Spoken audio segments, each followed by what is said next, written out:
There's an epidemic of homelessness in this country. We know that. It's an atrocity. But you know what's even more atrocious than the fact that we have a homelessness problem?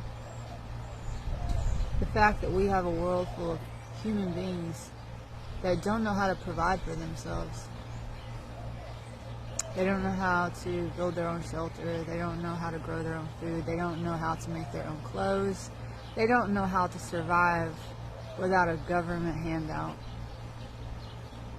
Because at this point, let's face it, even those of us who have jobs rely on the elite class of rulers who rule our governments. We all know that at this point. To allow us to have jobs, to have resources, to have life. That's the real atrocity. Because the indignity and the shame that comes about as a result of being homeless is the heaviest burden people carry. Because we are creatures born of and made for, we were born of God, but we were born to be stewards of this earth and have dominion over it, meaning intrinsically we ought to know how to participate and survive on this planet, regardless of whether or not we have a home over our house, a roof over our head, because we wouldn't actually know how to build that roof for ourselves. We would be empowered enough to care for ourselves, and we wouldn't need to slink around with our heads hanging low, because let's face it, that's the real indignity of it all, is that we don't know how to care for ourselves. When I see homeless people, I don't feel sorry for them. I mean, I have compassion for their situation because of the culture we live in. Because we're all wrapped up in this game. And I have compassion for that. But what I really see is an opportunity for a person to be free if they would just switch their way of thinking. Because most people are a prisoner of their own minds.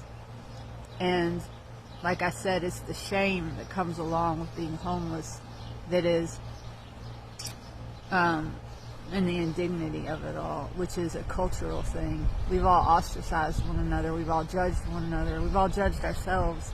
And all of that is the hardest part, I think, of finding yourself quote-unquote homeless. Hell, Jesus was homeless. He wandered about, relying on the kindness of those who would take him in. He trusted in his God to provide.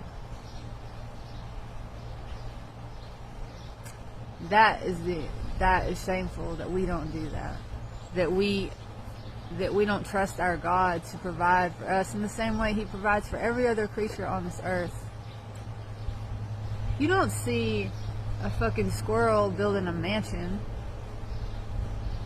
You don't see them creating toxic chemicals and artificial building materials to live in. They don't build toxic boxes to live in that off-gas and then give them cancer, and then they have to go down and get some chemotherapy. You don't see other animals doing crazy shit like that. And yet we think we're so damn brilliant. This is the real atrocity, what we've done. Fallen away from nature, forgotten how to take care of ourselves, infantilize one another so that we can put a boot on each other's throat and control one another and deny each other basic resources. That's the real atrocity. I live in my car, and I live in my car by choice. Some people might call me homeless. I don't give a shit. I'm a free person up here. I know what the real important things are, and I find joy in waking up every morning and look at the sunrise. I know that this life is a gift that's been given to me, and I'm not chasing around a dollar. I know it's a reality that we need money for some things in this world, but actually we don't.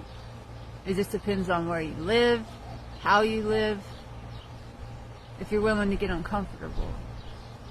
And yes, at this time, I do because I have a car, I need to earn money to pay insurance, but I could choose to go without a car. And I'm trying to work myself in that direction. There has to be a segue at this point, is what I'm saying. Most people can't just drop the dollar, and I'm not suggesting that human beings live without any sort of currency. But what I'm saying is, let's stop judging one another, because that's the real problem, is that we judge ourselves, we judge others. We have an idea of what it is that we're supposed to be aiming for, because we've been told to aim for that. You know, what we should be aiming for is not to impress our neighbors, not to have a big house, not to be quote-unquote not homeless. Who gives a shit? If you can take care of yourself, if you can provide for yourself, you ought to get to decide what your life looks like. Some people enjoy being quote-unquote homeless, and they do so in a way that's not a nuisance to other people. That would be me. But some people will judge me because I'm not running on a treadmill, earning a certain amount of money a year and being a good little consumer. This is the sort of thing that keeps people in prison. And that's what is shameful, is that we're all a bunch of prisoners walking around being told we're free, and we believe it.